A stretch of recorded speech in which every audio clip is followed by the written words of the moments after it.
what do you see for miniaturized chromatography-mass spec and how that relates Yeah. to astrobiology research? Yeah, so I think over the past 2 decades, we've really seen gas chromatography mass spectrometry be the dominant spaceflight instrument when it comes to separatory analytical chemistry.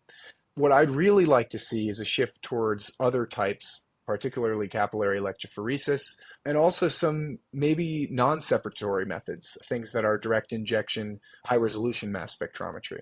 And so there's a lot of groups out there that are really focusing on both diversifying the separations, and then there are a few groups that are really focusing on improving the resolution of the mass spectrometer.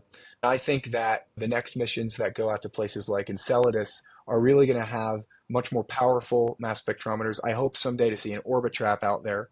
And then I think we're really going to need to have separatory systems that are redundant and that are liquid based. Because if we're going to ocean worlds, for instance, like Europa or Enceladus, it's going to make a lot more sense to use liquid systems like capillary electrophoresis. People have spoken about putting them to space flight. There's a couple abstracts from a decade or two ago, but I don't see many people pursuing LC in space because of the issues with solvent usage and how high volume those solvents are, how much they weigh.